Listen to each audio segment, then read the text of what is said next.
Welcome back to your favourite channel network business school. ನಾನು ನಿಮ್ಮ ಪ್ರೀತಿ ಆಲಿಸ್ವೆಲ್ ನಾಗರಾಜ್. ಇವತ್ತಿನ ವಿಡಿಯೋದಲ್ಲಿ ನಾವು ಏನು ತಿಳ್ಕೊಬೇಕು ಅಂದರೆ ಸೋಷಿಯಲ್ ಮೀಡಿಯಾದಲ್ಲಿ ನೆಟ್ವರ್ಕ್ ಇಂಡಸ್ಟ್ರಿಯಲ್ಲಿ ಮಾಡ್ತಿರೋ ಮಿಸ್ಟೇಕ್ಸ್ ಯಾವುದು ಅನ್ನೋದನ್ನು ನಾನು ನಿಮಗೆ ಇವತ್ತು ಹೇಳಕ್ಕೆ ಬಂದಿದ್ದೇನೆ. ಸೊ ಇವತ್ತಿನ ವಿಡಿಯೋದಲ್ಲಿ ಮೇಯ್ನಾಗಿ ಸೋಷಿಯಲ್ ಮೀಡಿಯಾನ ನಾವು ಹೆಂಗೆ ಬಳಸ್ಕೊಬೋದು, ಸೋಷಿಯಲ್ ಮೀಡಿಯಾದಲ್ಲಿ ಏನು ಮಾಡಬೇಕು ಏನು ಮಾಡಬಾರ್ದು, ಸೊ ಇದ್ರ ಕುರಿತಾದಂತೆ ಈ ವಿಡಿಯೋ ಇರುತ್ತೆ. Let's begin the video.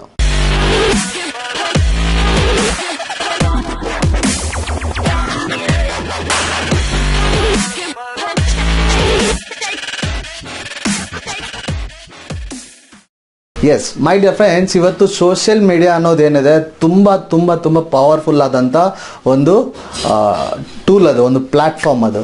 So ಅದನ್ನು ನಾವು ಸರಿಯಾಗಿ ಬಳಸ್ಕೊಂಡ್ವಿ ಅಂದರೆ ನೆಟ್ವರ್ಕ್ ಇಂಡಸ್ಟ್ರಿಯಲ್ಲಿ ಫಟ ಅಂತ ಬಿಸ್ನೆಸ್ ಮಾಡ್ಬೋದು, ಸಿಕ್ಕಾಪಟ್ಟೆ ಅರ್ನ್ ಮಾಡ್ಬೋದು, ಸಿಕ್ಕಾಪಟ್ಟೆ ಜನಕ್ಕೆ ದುಡ್ಡು ಕೊಡ್ಬೋದು, ಸಿಕ್ಕಾಪಟ್ಟೆ ಜನಕ್ಕೆ ನಾಲೆಜನ್ನು ಕೊಡ್ಬೋದು. ಬಟ್ ನಾವು ಮಾಡ್ತಾ ಇರೋ ಮಿಸ್ಟೇಕ್ಸ್ ಏನು? ಫಾರ್ ಎಕ್ಸಾಂಪಲ್, ಇವತ್ತು ನಾವು ವಾಟ್ಸಪ್ ಯೂಸ್ ಮಾಡ್ತಾ ಇದ್ದೀವಿ, ಕರೆಕ್ಟ್? ಸೊ ಆ ವಾಟ್ಸಪ್ಪನ್ನು ನಾವು ಹೆಂಗೆ ಬಳಸ್ಕೊಳ್ತಾ ಇದ್ದೀವಿ, ಎಷ್ಟು ಸರಿಯಾಗಿ ಬಳಸ್ಕೊಳ್ತಾ ಇದ್ದೀವಿ? ಸೊ ನೀವು ಒಂದು ಇಂಡಸ್ಟ್ರಿಯಲ್ಲಿ ಜಾಯ್ನ್ ಆಗಿದ್ದೀರಾ, ಒಂದು ಕಂಪನಿಯಲ್ಲಿ ಜಾಯ್ನ್ ಆಗಿದ್ದೀರಾ, ಫಸ್ಟ್ ಒಂದು ಮೀಟಿಂಗ್ ಹೋಗಿದ್ದೀರಾ. ಫಸ್ಟ್ ನೀವು ಮಾಡ್ತಾ ಇರೋ ಮಿಸ್ಟೇಕ್ ಏನಪ್ಪ ಅಂದರೆ, ಆ ಕಂಪನಿಯ ಬ್ಯಾನರ್ ಏನಿರುತ್ತೆ, ಫೋಟೋಸ್ ಏನಿರುತ್ತೆ, ಅದ್ರ ಜೊತೆ ಒಂದು ಸೆಲ್ಫಿ ತೊಗೊಳ್ತೀರಾ ನಿಮ್ಮ ಫ್ರೆಂಡ್ ಜೊತೆ. ಅದನ್ನು ಎತ್ಕೊಂಡು ಹೋಗಿ I attend this event, I join this company ಅಂತ ಹೇಳ್ಬಿಟ್ಟು ಕಂಪನಿ ಹೆಸರು ಸಮೇತ ನಿಮ್ಮ ಎಲ್ಲ ಇನ್ಫಾರ್ಮೇಷನ್ನು ಸ್ಟೇಟಸಲ್ಲಿ ಹಾಕ್ತಾಯಿದ್ದೀರಾ, ಕರೆಕ್ಟ್? ಸೊ ಈ ಸ್ಟೇಟಸಿಂದ ನೀವೊಂದು ಯಾವುದೋ MLM ಕಂಪನಿಗೆ ಸೇರ್ಕೊಂಡಿದ್ದೀರಾ, ಒಂದು ನೆಟ್ವರ್ಕ್ ಕಂಪನಿಗೆ ಸೇರ್ಕೊಂಡಿದ್ದೀರಾ ಅಂತ ನಿಮ್ಮ ಬರೋ ಒಟ್ಟು ಕಾಂಟ್ಯಾಕ್ಟ್ಸ್ಗೂ ರಿವೀಲ್ ಆಗುತ್ತೆ. ಸೊ ನೆಕ್ಸ್ಟು ನೀವು ಅವರನ್ನು ಹೆಂಗೆ ಅಪ್ರೋಚ್ ಮಾಡೋಕ್ಕಾಗತ್ತೆ, ಹೆಂಗೆ ಇನ್ವೈಟ್ ಮಾಡೋಕ್ಕಾಗತ್ತೆ, ಕರೆಕ್ಟ್? ಸೊ ಇಲ್ಲಿ ನೀವು ದಯವಿಟ್ಟು ಇದನ್ನು ಮೊದಲು ಸ್ಟಾಪ್ ಮಾಡಿ. ಇದು ತುಂಬ ದೊಡ್ಡ ಮಿಸ್ಟೇಕ್ ಇರೋದ್ರಲ್ಲಿ. ಸೊ ಇದು ವಾಟ್ಸಪ್ಪಲ್ಲಿ ಮಾತ್ರ ಅಲ್ಲ, ಇವತ್ತು ಸ್ಟೇಟಸ್ ಇಡೋದು ಅನ್ನೋದು ಬಂದ್ಬಿಟ್ಟು ಫೇಸ್ಬುಕ್ಕಲ್ಲೂ ಇದೆ, ಇನ್ಸ್ಟಾಗ್ರಾಮಲ್ಲೂ ಇದೆ, ಎಲ್ಲದರಲ್ಲೂ ಇದೆ ಆಲ್ಮೋಸ್ಟು. ಸೊ ನೀವು ಏನೇ ಮಾಡ್ತಾ ಇದ್ದೀರಾ ಅಂದರೂ ಕೂಡ,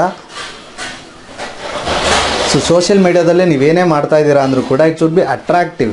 ನೀವು ಎಲ್ಲ ವಿಷಯನ ನೀವು ಅಲ್ಲೇ ಇನ್ಫಾರ್ಮೇಷನ್ ಅನ್ನೋ ಥರ ಕೊಟ್ಬಿಟ್ರಿ ಅಂದರೆ ಅವ್ರಿಗೆ ಎಕ್ಸೈಟ್ಮೆಂಟ್ ಹೆಂಗೆ ಕ್ರಿಯೇಟ್ ಆಗುತ್ತೆ? ಇಲ್ಲಿ ಬೇಕಾಗಿರೋದು ಎಕ್ಸೈಟ್ಮೆಂಟ್. ನೀವೇನೋ ಮಾಡ್ತಾ ಇದ್ದೀರಾ, ಏನು ಅಂತ ತಿಳ್ಕೊಬೇಕು ಅನ್ನೋ ಕ್ಯೂರಿಯಾಸಿಟಿ ಹುಟ್ಟು ಅಂದರೆ ಅಫ್ಕೋರ್ಸ್ ನಿಮ್ಮ ಹತ್ರ ಬಂದು ಕೇಳ್ತಾರೆ. ಅವ್ರಿಗೇನು ಅಂತ ತಿಳ್ಕೊಳ್ಳೋದಕ್ಕೆ ನಿಮ್ಮ ಹತ್ರ ಬಂದು ಕೇಳ್ತಾರೆ.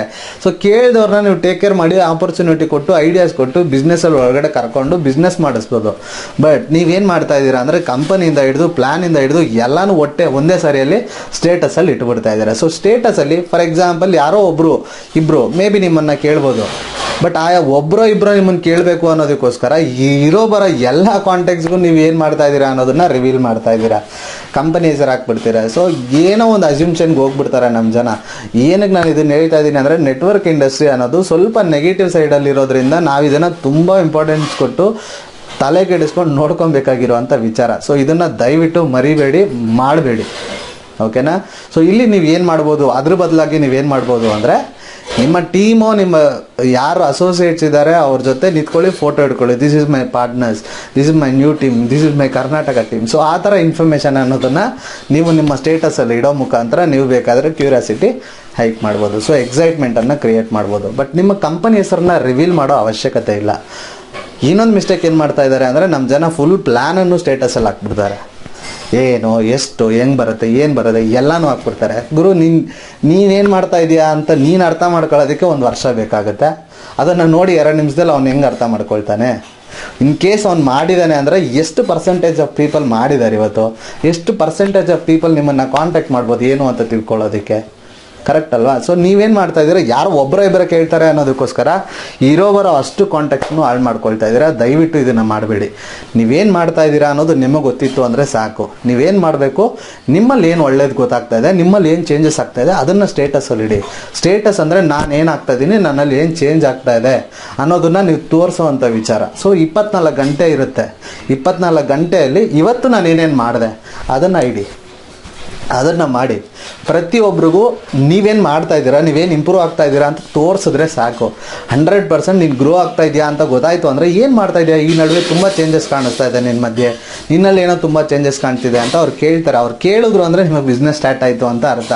ಸೊ ನೀವೇನು ಮಾಡಬೇಕು ಅಂದರೆ, ನೀವೇನು ಆ್ಯಕ್ಟಿವಿಟಿ ಮಾಡ್ತಾ ಇದ್ದೀರಾ, ನೀವೇನು ಗ್ರೋ ಆಗ್ತಾ ಇದ್ದೀರಾ, ಏನು ಕಲಿತಾ ಇದ್ದೀರಾ ಅದನ್ನು ಮಾತ್ರ ಸ್ಟೇಟಸ್ ಇಡಿ. ದಯವಿಟ್ಟು ಯಾವುದೇ ಕಂಪನಿ ಹೆಸರು, ಪ್ಲ್ಯಾನು ಅಥವಾ ಇವೆಂಟ್ಗಳಲ್ಲಿ ನೀವು ಬ್ಯಾಕ್ಗ್ರೌಂಡಲ್ಲಿ ಕಾಣಿಸೋ ಥರ ಇದೋ ದಯವಿಟ್ಟು ಮಾಡಬೇಡಿ. ಅದರಿಂದ ನಿಮಗೆ ತುಂಬ ತುಂಬ ದೊಡ್ಡ ಲಾಸ್ ಆಗುತ್ತೆ. ಸೊ ನೀವೇನು ಮಾಡ್ತಾ ಇದ್ದೀರಾ ಅದನ್ನು ಮಾತ್ರ ಪ್ರಾಜೆಕ್ಟ್ ಮಾಡಿ. ಅದು ಬಿಟ್ಟು ಒಂದು ಮೋಟಿವೇಶನ್ ವೀಡಿಯೋಸ್ ಸಿಗುತ್ತೆ. ಇವತ್ತು ಸುಮಾರು ಮೋಟಿವೇಶನ್ ವೀಡಿಯೋಸು, ಇಮೇಜಸ್ ಸಿಗುತ್ತೆ ಗೂಗಲಲ್ಲಿ. ಸೊ ಆ ಥರ ಏನಾದರೂ ಇತ್ತು, ಅದನ್ನು ಯಾರಾದರೂ ನಿಮಗೆ ಶೇರ್ ಮಾಡಿದ್ದಾರೆ ಅಂದರೆ ಅದನ್ನು ತಗೊಳ್ಳಿ, ಅದನ್ನು ತಗೊಂಡು ಅದನ್ನು ಇಡಿ. ಸೊ ಜನ ನೋಡ್ತಾ ಇದ್ದಾಗ ಒಂದು ಪಾಸಿಟಿವ್ ವೈಬ್ಸ್ ಕ್ರಿಯೇಟ್ ಆಗುತ್ತೆ ಅವರೊಳಗಡೆ. ಸೊ ಅದನ್ನು ನೀವು ಇಟ್ಕೊಂಡು ಅದನ್ನು ಮಾಡಿ. ಓಕೆ, ಇದು ನನ್ನ 2ನೇ ಅಡ್ವೈಸ್. 3ನೇ ಅಡ್ವೈಸ್ ಏನಪ್ಪ ಅಂದರೆ, ಒಂದೇ ಸ್ಟೇಟಸ್ಸು, ಒಂದು ಇಮೇಜಸ್ನ ಏನು ಒಂದು 100 ಇಮೇಜ್ ಫೋಟೋ ನೀವು ಬಂದಿದೆ ಅಥವಾ ನೀವು ತೊಗೊಂಡಿದ್ದೀರಾ ಅಂದರೆ ಅಷ್ಟು ಇಮೇಜಸ್ನು ಒಂದೇ ದಿವಸ ಸ್ಟೇಟಸಲ್ಲಿ ಇಟ್ಬಿಡೋದು. ಸೊ ಒಂದು 20-30 ಸ್ಟೇಟಸ್ಸು ಸಣ್ಣದು ಲೈನಲ್ಲಿ ಕಾಣಿಸ್ತಾ ಇರುತ್ತೆ. ಆ ಥರ ಸ್ಟೇಟಸ್ ಇಟ್ರಿ ಅಂದರೆ ದೇವರಣೆಗೂ ಯಾರೂ ನೋಡಲ್ಲ. ಸುಮ್ಮನೆ ಹಿಂಗೆ ಪಟ ನಾನು ಮಾಡೋದನ್ನೇ ನಾನು ಹೇಳ್ತಾ ಇದ್ದೀನಿ, ಯಾರೂ ಕೂಡ ನೋಡಲ್ಲ. ನಿಮ್ಮ ಸ್ಟೇಟಸ್ ಏನು ಇಡ್ತಾ ಇದ್ದೀರಾ ಅದನ್ನು ಎವ್ರಿ 30 ಮಿನಿಟ್ಸ್ಗೆ ಒಂದ್ಸು ಅನ್ನೋ ಥರ ಇಡಿ. ಅಂದರೆ ಏನಾಗುತ್ತೆ ಅಲ್ಲಿ ಅಂದರೆ ಎವ್ರಿ 30 ಮಿನಿಟ್ಸಿಗೆ ಮತ್ತೆ ಅವ್ರಿಗೆ ನೋಟಿಫಿಕೇಷನ್ ಹೋಗುತ್ತೆ. ಅಂದರೆ ಯಾರು ಸ್ಟೇಟಸ್ ಅವಾಗ ನೋಡ್ತಾ ಇರ್ತಾರಲ್ವಾ, ಎವ್ರಿ 30 ಮಿನಿಟ್ಸ್ಗೆ ಒಂದೊಂದು ಸ್ಟೇಟಸ್ಸು ನೀವೇನು ಒಂದು ಹೊಸದಾಗ್ತೀರಾ ಮತ್ತೆ ಅವ್ರಿಗೆ ರಿವೀಲ್ ಆಗುತ್ತೆ, ಮತ್ತೆ ಅವ್ರಿಗೆ ಒಂದು ನೋಟಿಫಿಕೇಷನ್ ಥರ ಹೋಗುತ್ತೆ. ಸೊ ಆವಾಗ ಅದನ್ನು ನೋಡ್ತಾರೆ. ಒಂದು ನೋಡಿರ್ತಾರೆ ಆಲ್ರೆಡಿ, ಅದು ಅವ್ರಿಗೆ ಮತ್ತೆ ರಿಪೀಟೆಡ್ಲಿ ಕಾಣಿಸಲ್ಲ. ನೀವೇನು ಹೊಸದು ಇರ್ತೀರಾ ಮತ್ತೆ ಅದು ಮಾತ್ರ ಕಾಣಿಸುತ್ತೆ. ಇನ್ನೊಂದು ಹಾಫ್ ಆನ್ ಅವರ್ ಹಾಕಿದ್ಮೇಲೆ ಮತ್ತೆ ಇನ್ನೊಂದು. ಅಂದರೆ ನೀವು ಅವ್ರಿಗೆ ಸ್ಟ್ರೈಕ್ ಆಗ್ತಾ ಇರ್ತೀರ. ಮತ್ತೆ ನಿಮ್ಮ ಹೆಸರು ಅವ್ರಿಗೆ ಕಾಣಿಸ್ತಾ ಇರುತ್ತೆ, ನಿಮ್ಮ ಮುಖ ಕಾಣಿಸ್ತಾ ಇರುತ್ತೆ, ನೀವೇನು ಮಾಡ್ತಾ ಇದ್ದೀರಾ ಅನ್ನೋದು ಕಾಣಿಸ್ತಾ ಇರುತ್ತೆ. ಸೊ ನೀವು ಅಟ್ಲೀಸ್ಟ್ ಒಂದು ವ್ಯಕ್ತಿಗೆ ಒಂದು 10ರಿಂದ 15 ಸಲ ನೀವು ಅವ್ರ ಸ್ಟೇಟಸಲ್ಲಿ ಅವ್ರು ನಿಮ್ಮನ್ನು ನೋಡಿದ್ರು ಅಂದರೆ ನಿಮ್ಮ ಬಗ್ಗೆ ನೆನಪು ಆಗ್ತಾನೆ ಇರುತ್ತೆ ಅವ್ರಿಗೆ. ಆವಾಗ ಅಫ್ಕೋರ್ಸ್ ಅವ್ರು ಕೇಳ್ತಾರೆ ಏನು ಅಂತ. ಸೊ ನಾವೇನು ಮಾಡ್ತಾ ಇದ್ದೀವಿ, 20-30 ಇಮೇಜಸ್ನ ಒಂದೇ ಸತಿ ಇಡ್ತಾ ಇದ್ದೀವಿ. ಯಾರು 20-30 ಇಮೇಜಸ್ ನೋಡ್ಕೊಂಡು ಕೂತ್ಕೊಳ್ಳಲ್ಲ. ದಯವಿಟ್ಟು ಅರ್ಥ ಮಾಡ್ಕೊಳ್ಳಿ. ಈ ಸ್ಟೇಟಸಲ್ಲಿ ಸಿಕ್ಕಾಪಟ್ಟೆ ಬಿಸ್ನೆಸ್ ಮಾಡ್ಬೋದು, ಸೋಷಿಯಲ್ ಮೀಡಿಯಾದಲ್ಲಿ ಸಿಕ್ಕಾಪಟ್ಟೆ ಬಿಸ್ನೆಸ್ ಮಾಡ್ಬೋದು, ಬಟ್ ಅದನ್ನು ನೀವು ಸರಿಯಾಗಿ ಬಳಸ್ಕೊಂಡ್ರೆ ಮಾತ್ರ. ಸೊ ನಾನಿಲ್ಲಿ ನಿಮಗೆ ಕೊಡ್ತಾ ಇರೋ 3ನೇ ಟಿಪ್ ಏನಂದರೆ, ಎವ್ರಿ 30 ಮಿನಿಟ್ಸ್ಗೆ ಒಂದು ಇಮೇಜ್ ಇಡಿ ನಿಮ್ಮ ಸ್ಟೇಟಸಲ್ಲಿ. ಅದು ಬಿಟ್ಟು ಒಂದೇ ಸತಿ ಬಲ್ಕಾಗಿ ಹಾಕ್ಬೇಡಿ. ಹಾಕೋದ್ರಿಂದ ಯಾರೂ ನೋಡಲ್ಲ, ಯಾರಿಗೂ ಎಕ್ಸೈಟ್ಮೆಂಟು ಕ್ರಿಯೇಟ್ ಆಗಲ್ಲ. ಓಕೆನಾ? ಸೊ ಇದು 3ನೇ ಟಿಪ್. ಸೊ ಈ ಸೋಷಿಯಲ್ ಮೀಡಿಯಾ, ವಾಟ್ಸಪ್, ಫೇಸ್ಬುಕ್ ಏನಿದೆ ತುಂಬಾ ಪವರ್ಫುಲ್ ಆದಂಥ ಒಂದು ಪ್ಲ್ಯಾಟ್ಫಾರ್ಮ್. ಅದನ್ನು ಕರೆಕ್ಟಾಗಿ ಬಳಸ್ಕೊಳ್ಳಿ. ಸೊ ಅದನ್ನು ನೀವು ಕರೆಕ್ಟಾಗಿ ಬಳಸ್ಕೊಳ್ಳಿ, ನಿಮ್ಮ ಟೀಮ್ ಅವ್ರಿಗೂ ಕರೆಕ್ಟಾಗಿ ಬಳಸ್ಕೊಡೋದು ಹೆಂಗೆ ಅಂತ ಹೇಳ್ಕೊಡಿ. ಸೊ ಈ ವಿಡಿಯೋ ನಿಮಗೆ ಯೂಸ್ಫುಲ್ ಆಗಿತ್ತು ಅಂತ ನಾನು ಅನ್ಕೋತಾ ಇದ್ದೀನಿ. ಯೂಸ್ಫುಲ್ ಆಯಿತು ಅಥವಾ ಆಗಿಲ್ಲ ಏನು ಅನಿಸುತ್ತೆ ಅದನ್ನು ಕಮೆಂಟಲ್ಲಿ ಲೀವ್ ಮಾಡಿ. ನೆಕ್ಸ್ಟ್ ಕಮ್ಮಿಂಗ್ ವೀಡಿಯೋಸ್ ನಾನು ನಿಮಗೆ ಯಾವ ಥರ ಮಾಡಿಕೊಡ್ಬೇಕು ಅನ್ನೋದನ್ನು ಕಮೆಂಟಲ್ಲಿ ತಿಳಿಸ್ಕೊಡಿ. ಅದರ ರಿಲೇಟೆಡ್ ವೀಡಿಯೋಸ್ ನಿಮಗೋಸ್ಕರ ನಾನು ಮಾಡ್ತೀನಿ. ಸೊ ಮತ್ತೊಮ್ಮೆ ಇನ್ನೊಂದು ಹೊಸ ಇನ್ಫಾರ್ಮೇಷನ್ ಜೊತೆಗೆ ಒಂದು ಹೊಸ ವೀಡಿಯೋದಲ್ಲಿ ನಿಮ್ಮನ್ನು ಭೇಟಿಯಾಗಕ್ಕೆ ಬರ್ತೀನಿ. ಅಲ್ಲಿವರೆಗೂ ಕಾಯ್ತಾ ಇರಿ ಅಂತ ಹೇಳ್ತಾ ಈ ವಿಡಿಯೋನ ಇಲ್ಲಿಗೆ ಮುಗಿಸ್ತಾ ಇದ್ದೀನಿ. ಇಂತಿ ನಿಮ್ಮ ಪ್ರೀತಿ ಆಲಿಸ್ವೆಲ್ ನಾಗರಾಜ್. ನಮಸ್ಕಾರ.